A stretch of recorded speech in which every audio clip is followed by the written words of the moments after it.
कोशिश हमारी यही, तोड़ेंगे मौन को और जारी रखेंगे संवाद।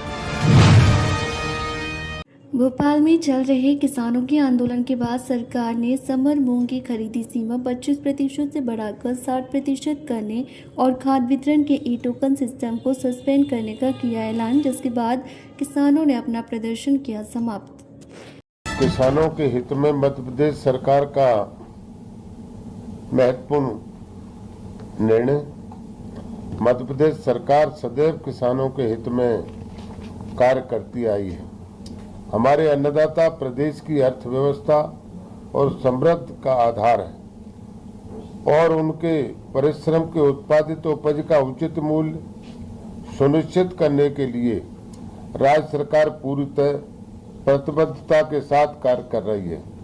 जैसा कि हम सभी जानते हैं कि भारत सरकार द्वारा इस वर्ष ग्रीष्मकालीन मूंग के उपार्जन के लिए मध्य प्रदेश को 445 लाख मीट्रिक टन का लक्ष्य निर्धारित किया गया था। भारत सरकार की योजनाओं के अंतर्गत राज्य के कुल उत्पादन का अधिकतम 25% उपार्जन किए जाने का प्रावधान है। भारत सरकार के इसी नियम के अंतर्गत निर्णय लिया गया था कि प्रदेश के मूंग उत्पादन किसानों से उनकी उपज का 25% न्यूनतम समर्थन मूल्य MSP पर उपार्जित किया जाएगा।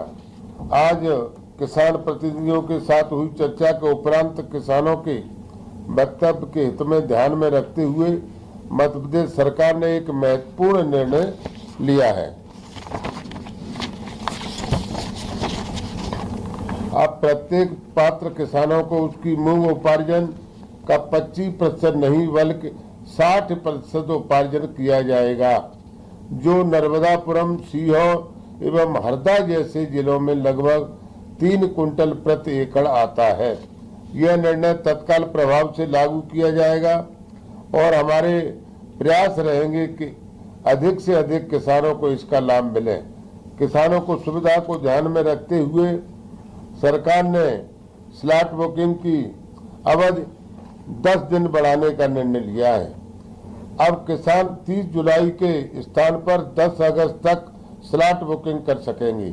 इसी प्रकार उपार्जन की अंतिम तिथि भी 10 अगस्त से बढ़ाकर 20 अगस्त तक की जा रही है।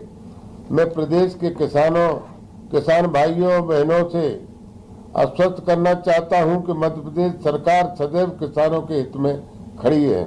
जहां तक खाद वितरण के लिए लागू की गई ई टोकन व्यवस्था से संबंधित शिकायतों और व्यवहारिक समस्याओं का प्रश्न है, यह व्यवस्था राज्य शासन ने एक महत्वपूर्ण सुधार और आने वाले समय में इसके किसानों को काफी सुविधा दिलाने का लाभ मिलेगा। चूंकि कोशिश हमारी यही, तोड़ेंगे मौन को और जारी रखेंगे संवाद।